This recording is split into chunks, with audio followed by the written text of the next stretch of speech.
All right, once again, this is another CLNS Media Patriots Roundtable. I am your host, Nick Qualia, with my guys Mike Molyneux and Marv Azan. All right, lots of blame going around right now for the Patriots. It is a negative time here in New England for Patriots Nation. Guys, we're going to roll down some questions, some different parts of the Patriots game. Are these issues more on the coaches or are these issues more on the players? First one, this is how I wrote out the question. Did Bill Belichick pork the offense and defense by not grabbing the right players? So, realistically, the talent on the team, how they are playing right now, and just their talent level as is the way they are playing more on Bill Belichick not getting the right pieces, or did Bill Belichick get the right pieces and are the players not playing up to their full potential? Marv, we'll start with you. It's what, week 15? We just finished week 15. I think we can really start to analyze. And unfortunately, Bill Belichick, everyone that's on the scouting team, they didn't get the right guys. I mean, it's easier said than done. Going into the season, you thought that this defense was pretty much similar to last year's defense. You replaced Malcolm Butler with Jason McCourty. Gilmore's having a stellar year, but what's really concerning is that run defense, the front seven, which we thought, bringing Claiborne in, Shelton, all these guys coming in. You thought, these guys had history of being pretty good players. Can I interrupt you real quick on that? Go ahead. Is there anybody who plays in the middle of that defensive line? Because I don't see anybody there ever. It's bad. And what happens is now everyone knows the Patriots defense, right? They can't stop the run at all. Doesn't matter who's running the ball. If James Devlin was on the opposing team, he'd have 100 yards against you. That's how bad it is right now. So once you start running against the Patriots defense, you got to change the personnel up, bring less corners, the secondary shrinks, and that's when they're able to do play action and throw it all over you. So the personnel's bad. Coaching, you can't do anything about the coaching because you can't stop the run, and that's where it starts with. That defense is just horrible. The offense got better. You brought in Josh Gordon.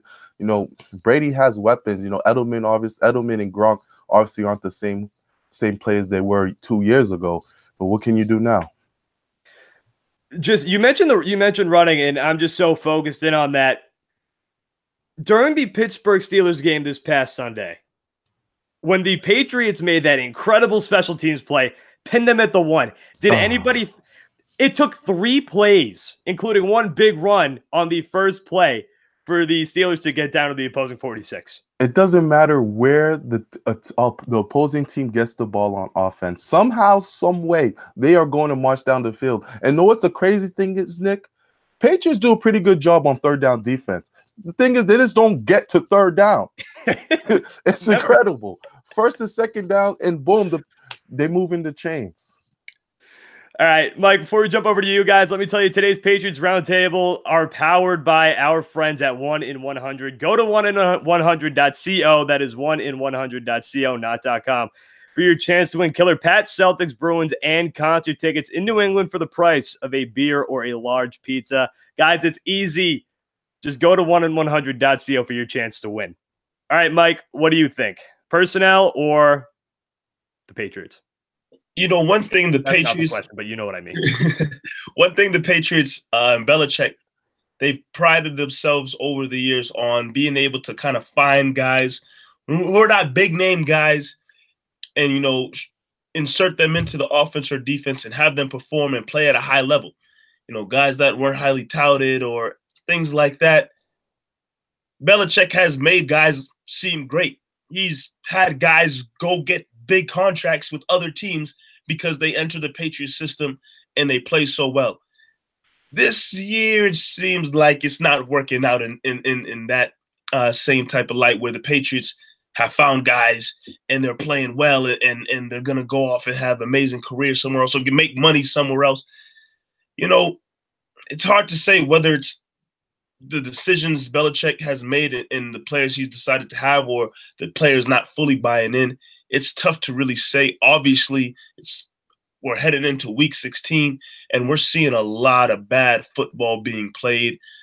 We've talked about bad tackles over the years. We're seeing guys, rack up some penalties. We're seeing a lot of bad football being played. So obviously, I think it has to tilt more towards Belichick. I take that back. I'm sorry. It's not Belichick. I blame the players because Belichick has a system over the years. Over the years, Belichick has a system. And yes, the players he's picked is probably not the greatest, but the players buying into the system and really staying locked in and doing your job. You know, there's a saying out there that, hey, believe in Belichick. I believe in Belichick. So I'm saying it's the players, not Bill. That is the reason why the Patriots have had a lot of mishaps over the course of the season. I am putting this fully on Bill. I'm putting this fully on Bill, and I'm going to focus mostly on the offense here. The defense, we know it's a crap storm. The fact that the Steelers only scored 17 points is phenomenal. That game felt like a blowout. The Steelers should have won by a lot more than they did. But focusing on offense, Tom Brady is 41 years old. Tom Brady is going to slow down. Okay, so you give him as receiving options. You started off the year with what? Jordan Matthews, that guy was in camp. You had Malcolm Mitchell, he got cut. So realistically, you went into this year with Rob Gronkowski, a suspended Julian Edelman, and then you bring in Josh Gordon. But I think a big part of the reason why the past couple of years Tom Brady's looked like Tom Brady is because he has those options. Even with Edelman, even with Gronkowski not being themselves, at least you had Danny Amendola there to back him up to play. And Danny Amendola is very serviceable while he was here. And even Brandon Cooks, whether or not you think Brandon Cooks fit in this system, Josh Gordon is okay, but I think Brandon Cooks would have done better, especially in his second year here with the Patriots. I think that was a big miss to let Brandon Cooks go. So I think that's major. I think that's major. The fact that Bill let those two guys go, knowing that you have a 41-year-old quarterback, a banged-up Gronkowski that you tried to trade, you knew he was banged up, you knew that he wasn't going to be the same guy because you tried to trade him. That's all on Bill for not bringing back the right people. But don't worry, guys. Bill brought in like 6 running backs to start the season. So don't worry about that. That's fine. Number 2, let's make these a little quicker so this video is not 2 hours long. Play calling. Is that mostly on the Patriots players for not executing, or is that more on Josh McDaniels because there's been a lot of scrutiny towards his play calling this year? Specifically, 2nd and 10, you're on the ball right up the middle for what, 2 yards? Not great. Michael, start with you. Play calling. Play calling's a little iffy, but again, players have to execute. Like I said previously, the Patriots have had a system that's been in place for the last 18 years. And yeah, we could go back and forth. Well, they made a wrong play on 3rd and short or this and that. But at the end of the day, this has been a very successful team. So I'm definitely going to lead in the direction of the players not executing when necessary. And it starts with the leader, the captain, Tom Brady. You know, the team's going to go in the direction of him. And if Tom Brady's out there making mistakes and doing different things to harm the team, it's going to trickle down. So I'm going to go with the players not executing the play calling.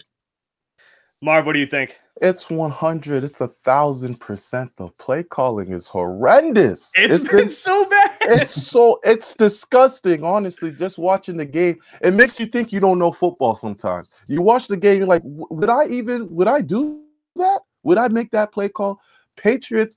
I mean, like you said, Nick, Steelers only scored 17 points on the road. You have Tom Brady. Look at your personnel. You should still be able to put up points. And their favorite place to play, Pittsburgh. And this is they don't have a shutdown quarter. Yes, Hayden's all right. But I don't know, man. Maybe it's me, but I would utilize a guy like Josh Gordon to, maybe in the first half a little bit. I'd make a couple, I know Gronk hasn't been great, but I'd probably target him once or twice, maybe do a package play for Gronkowski. I don't know. James White has been your MVP for most of the season. Maybe utilize him a little bit. I know he's back, but why don't we use James White? How about we use him? He's been pretty damn good. Don't get me started on Josh McDaniels in this play calling because it's been horrible. It's been horrible plays, and then Brady doesn't know what to do with these plays, and it's just, I don't know, man. 2nd and 10, running up the middle has been this season all year round. I know exactly what they're going to do on 2nd downs, and it never fails. Mike, what do you think? Do you think that anger from Marv comes from him losing to you in fantasy football right now, or from actually watching? Please, you gonna ruin this video, Nick. Okay, Nick. You gonna ruin this video, Nick. This is what we do with Nick. Don't bring this up is what we fantasy do. football. Yo, Oh, listen. Hey guys, I'm out. Play calling's tough, but I mean, at the end of the day, McDaniels has what? How many rings in AFC Championship games under the Patriots? Yeah, they'll be questionable. I don't think any coach is perfect. There's no coach in any sport history that is perfect. But if you Mike, if I watch another 2nd and 10 run up the middle, it sucks. It sucks. But again, we're gonna watch the Patriots playing playoff football. They've done that stupid 2nd and 10 run all season, and we're still having a conversation and debate of, can they possibly make it to the Super Bowl? This has been the same team over and over again. It sucks. I'm with you guys. But the team has found success every season they play. Even the screen passes. Because sometimes that was my next one. They want to switch things up and get cute. Let's not run it. Let's do a screen pass to Edelman where there's no one blocking. Yes, that was bad. That was bad. That's bad. You have a guy like Cordero Patterson. At least if it's 3 yards you need for a screen pass, he'd get that for you. But the play calling's been horrible. The screen passes have been unsuccessful all year. It's been unbelievable. It's Marv, you basically took everything I wanted to say. 2nd and 10, run up the middle. The Patriots, they used to be able to work because when you had an elite Tom Brady, it didn't matter if it was 3rd and 8, 3rd and 10. You had the confidence that guy was going to get you the first down. When you had a hot Julian Edelman who was prime Julian Edelman and Rob Gronkowski, you had those targets to get you those first downs. You don't have them anymore, but they haven't adjusted. They're still playing like they have a primetime Tom Brady, a primetime Edelman, primetime Gronkowski, plus Amendola and Brandon Cooks. They don't have that anymore, so they have to adjust. And it's like they refuse to adjust. And something else that is maddening before we move on to the last question. When you watch this Patriots defense, it seems like if it's one-on-one, the opponent on the offense is going to get that first down. When it's one-on-one with one of these Patriots receivers or running backs, they never get by them. Never. They run directly into them every single time without fail. It's unbelievable. There was that play where Hogan caught the ball and he just collapsed to the ground. I don't know what happened to the man. I'll tell you what happened. Someone was in the stands and sniped Hogan's knee and he just dropped. It was bad. It was bad. All right, last one quick. This is the one I really wanted to talk about. Patriots yesterday or Sunday, don't know when you're watching this. Patriots Sunday against the Steelers, 14 penalties, 106 yards. All right, lack of mental discipline is the question. Is that on the Patriots players who are they basically uncoachable when it comes to mental discipline, or is it on the coaching staff for not hammering this into them like in years past? Because that is not a Patriots trait to get 14 penalties, 106 yards of penalties. Mike, we'll start with you. Again, like I mentioned before, Belichick and his coaching staff have had the same regiment over the years. Do your job, make the smart decisions here, do what you need to there. This is something that Belichick has been hammering away for years. And maybe this year you have a group of players who just don't have that same mental capacity to be locked in when need be.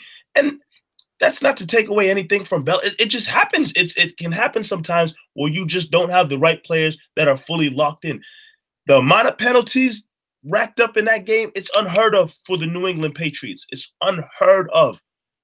So I'm not going to sit here and say, well, the penalties, it must be Belichick's fault because, at the end of the day, Belichick's not on the field. You can do whatever you need to do in practice, walkthroughs, film session, and at the end of the day, it's the players on the field who are causing the penalties. So the players have to take the blame and the responsibility of not being fully locked in and doing their job, because these penalties, amongst other things in that game, put the Patriots in a bad position.